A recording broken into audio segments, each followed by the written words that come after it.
워런 버핏의 투자 철학, 아주 신중하게 매수, 아주 오랫동안 보유. 버핏의 개인적인 삶도 궁금하지만 사람들이 진짜 궁금해하는 것은 버핏이 과연 어떻게 해서 이처럼 큰 부를 쌓았는가 하는 부분일 테니 바로 본론으로 들어가겠다. 지금까지 알아본 천재의 투자자들과는 달리 버핏은 자신의 정량적인 투자 전략을 밝힌 책이나 논문을 쓴 적이 없다. 버핏 모델은 버핏의 며느리였으며 함께 일하기도 한 메리 버핏이 1997년에 쓴 워런 버핏 주식 투자 이렇게 하라를 토대로 만들었다. 이 책의 공저자 데이비드 클라크는 버핏 집안과 오랜 친구 사이이다. 메리 버핏이 쓴 버핏의 투자법으로 들어가기 전에 우선 버핏의 투자 원칙을 살펴보자. 버핏은 직접 책을 쓴 적은 없지만 자신의 투자법 중 일부를 넌지시 이야기한 적은 많고 그 가운데 가장 좋은 자료는 버크셔 해더웨이 주주들에게 보낸 연례 보고서다. 그것부터 살펴보자. 예를 들어 2007년 연례 보고서에서는 몇 가지 굵직한 인수권을 계획하고 있음을 밝히면서 인수 대상 기업이 갖추어야 할 6가지 특성을 제시한다. 1. 대규모 회사. 2. 이익 창출 능력이 꾸준할 것. 3. 부채가 없거나 있더라도 낮은 비율일 것. 4. 경영진이 제 역할을 할 것. 5. 사업이 단순할 것. 6. 인수 제시 가격. 이것이 전형적인 버핏 방식이다.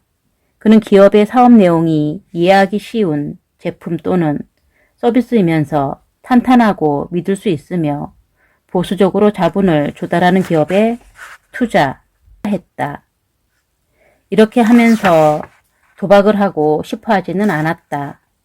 그에게 가격을 제시하면 버핏은 각 기업을 분석해서 괜찮은 거래인지 판단했다. 괜찮은 것 같으면 매수하고 그렇지 않으면 그냥 놓아두었다. 영구적인 해자와 지속 가능하고 경쟁력 있는 강점. 2007년 연례 보고서에 버핏은 기업을 고를 때 서로 관련되는 중요한 특성 2가지를 꼽았다. 영구적인 해자와 지속 가능하고 경쟁력 있는 강점이 그것이다. 영구적인 해자란 경쟁자가 아무리 돈을 많이 쏟아부어도 도저히 따라오지 못하는 그 무엇을 반드시 가지고 있어야 한다는 의미다. 자본주의는 높은 수익을 가져다주는 사업에 경쟁자들이 계속 진입하도록 자유롭게 둔다. 따라서 성공하는 기업은 저비용 생산자 또는 압도적이고 세계적인 브랜드 등의 탄탄한 장벽을 갖는 것이 필수다. 역사는 장밋빛 전망으로 가득한 기업이 해자는커녕 사상 누각처럼 금방 무너지는 것을 잘 보여준다. 코카콜라가 좋은 예다. 버핏은 주 오랜 기간 이 회사 주식을 보유했으며 이 회사 제품인 체리콜라를 좋아한다. 코카콜라 상표가 붙은 음료만 전 세계적으로 팔리는 것이 아니다. 코카콜라는 이미 우리 문화 깊숙이 파고들어와 있다. 사실 우리는 검은색 콜라를 무의식적으로 코크라고 부른다. 다른 회사에서 만든 콜라라는 것을 알면서도 그렇게 부른다. 코카콜라 브랜드의 인지도가 워낙 높아서 새로운 기업이 아무리 광고나 제품에 돈을 많이 들여도 코카콜라의 시장 점유율을 따라갈 수 없다. 코카콜라가 오랫동안 쌓아올린 거대한 브랜드명, 즉 해자를 건너뛸 수 있을 것 같지 않다. 코카콜라의 브랜드 인지도와 엄청난 인기는 해자가 되어주기에 충분하지만 이것은 어디까지나 경쟁 기업을 물리칠 수 있는 지속 가능하고 경쟁력 있는 장점 가운데 하나일 뿐이다. 기업의 제품과 서비스 품질도 지속 가능하고 경쟁력 있는 강점이다. 2007년 주주들에게 보낸 연례 보고서에 따르면 버크셔 해더웨이가 지분을 보유한 비행사 훈련회사 플라이트 세이프티가 바로 이런 회사라고 소개했다. 버핏은 이 회사야말로 서비스 품질 면에서 가장 뛰어난 회사이며 사람들은 비행 기술을 배울 생각이라면 가장 잘 가르치는 곳을 찾는다고 말한다. 가장 잘 가르치는 곳이 아니라 다른 곳을 찾아가는 것은 마치 최저 입찰제로 가장 낮은 치료비를 적어낸 의사에게 외과 수술을 받는 것과 마찬가지라고 했다.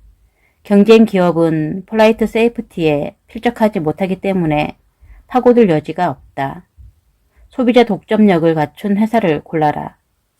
버핏은 소비자 독점, 즉 시장에서 다른 회사는 넘볼 수 없는 파워와 지렛대 효과를 갖고 있으며 시장 지위도 있는 기업을 고르려고 했다. 독점이라는 단어가 엄격한 요구사항, 즉 시장 점유율이 압도적인 기업을 연상시킨다. 하지만 버핏이 투자한 곳 중에는 고전적 의미에서 독점인 것이 거의 없다. 데어리 퀸 레스토랑, 쇼즈 카펫, 아메리칸 익스프레스처럼 경쟁업체가 많은 회사들에 투자했다. 버핏은 브랜드 이미지에 상당히 신경을 썼다.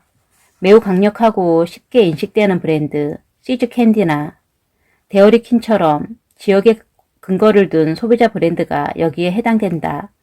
가끔 버핏은 공무원 보험회사인 게이코, 쇼즈 등 상품을 판매하는 업체를 사들이기도 했지만 해당 업종에서 생산 비용이 가장 낮은 회사만 샀다.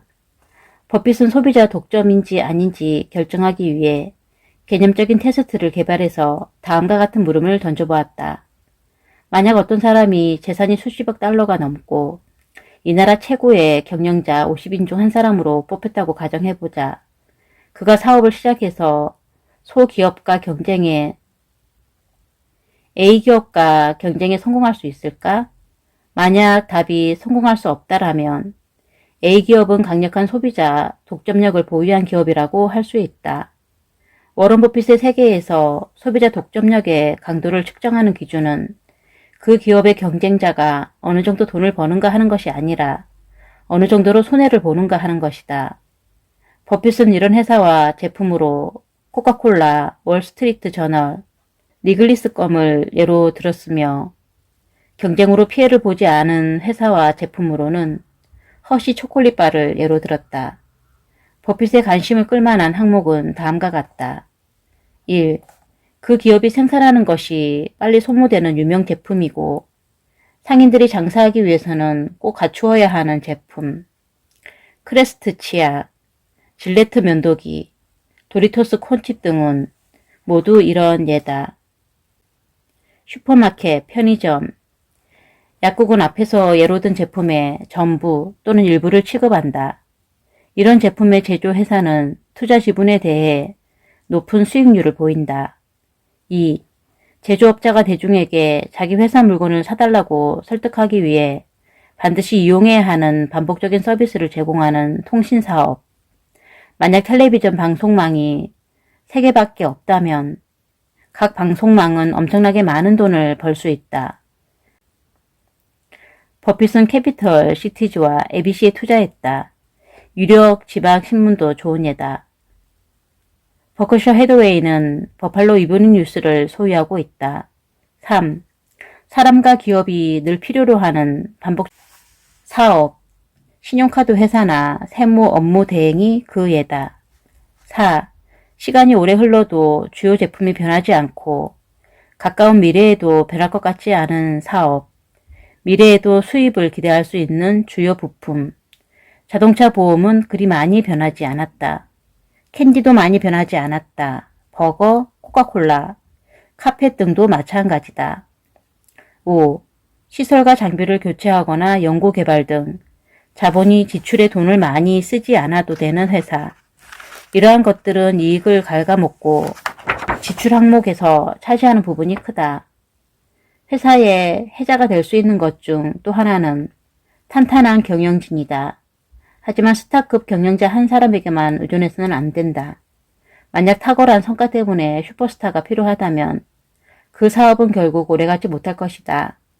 아주 탁월한 뇌수술 전문의가 이끄는 병원은 규모도 커지고 수익도 늘겠지만 미래를 기약하기는 어렵다. 그 의사가 떠나버리면 병원을 둘러싸고 있던 해자도 없어진다. CEO를 임명할 수는 없더라도 그 조직을 지탱해주는 해자는 믿고 의지할 수 있다. 기술주는 버핏의 관심사가 전혀 아니다. 왜냐하면 우선 버핏은 그 분야를 잘 몰랐고 기술주의 미래이익을 예측하기 쉽지 않아서 기술주의 장기적인 미래 가치를 계산해 보려고 하지 않았다. 버핏이 우호적으로 여긴 마지막 변수는 자사주 재매입이었다.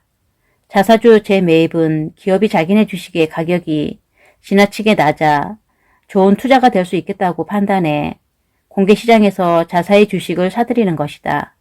이렇게 하면 시장에 유통되는 주식의 숫자가 줄어든다.